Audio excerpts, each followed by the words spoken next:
Hello and welcome to my second video of 2021. Today we are going to be talking about the upcoming update for Sea of Thieves, which I'm so much looking forward to. I've been playing the game on and off since its release, and I personally very much look forward to the future of the game, and I think you should too, so let's jump right into it. The meat of the news is that we're going to be seeing seasons instead of the monthly content update that we've come to know and maybe love. These seasons will last 3 months and promise new content, experiences, or ways to play.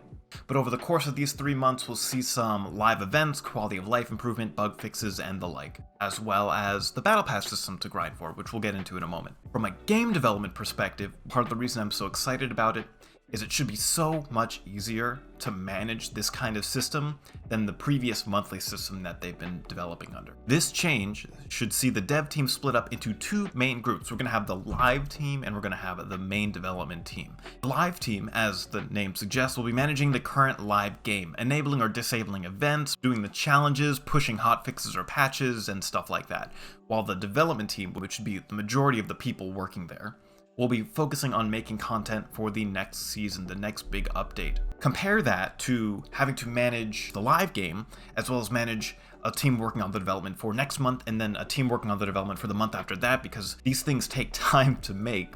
So instead of having to manage a bunch of builds at once, you should hopefully have the main build of the game as well as the live build of the game, which might be getting some updates and patches as needed, but you're working with 2 main teams instead of 5 or however many you need to have maintained that system. Plus, this will be better for employees because instead of there being a constant big deadline right around the corner, after a season is released and it kind of settles in, there'll be a little bit of downtime. Developers can lay off the gas a bit, maybe some take vacation and stuff like that, as opposed to, what happened with Fortnite last year, or maybe it was 2 years ago at this point, where there was always crunch going on because there were always deadlines to meet and the dev team just had to stop, and they took, they made a whole post about that on social media and they took a break, right? So we don't want to get like that.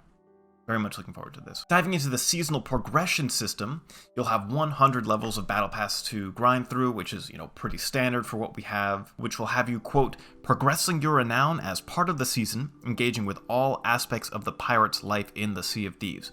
And to me, this can mean one of 2 things. Either you're going to have to do a little bit of everything from PvE to PvP to adventuring in order to max out 100%.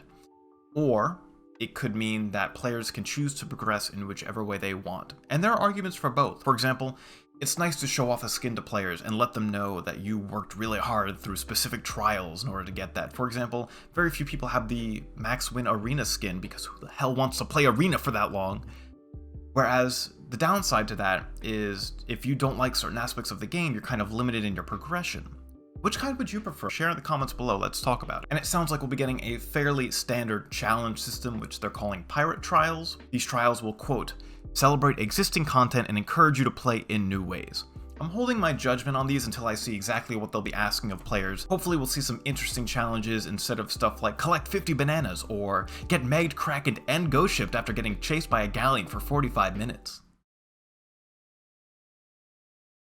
Each month, we're going to be seeing some featured live events, supposedly similar to Fate of the Damned, with new goals and rewards to grind for each month as well. Another big thing is we're going to be having a new Merchant Alliance quest added to the pool, which I am super grateful for, so that you don't only have to haul 17,000 pigs or 3 tons of ferns to Deborah in the middle of nowhere, and instead you could actually use your brain maybe to find an abandoned ship, given some scattered clues that they give you.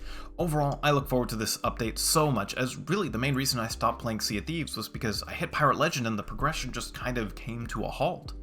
So hopefully this will breathe new life into the game for me and players like me. Plus, if you've gotten sunk a few too many times by some very, very sweaty PC players or something like that, you can at least feel like you've made a little bit of progression each time you play. What are you most looking forward to this update? Share in the comments below. And be sure to subscribe for more quality gaming news, and as always, happy gaming.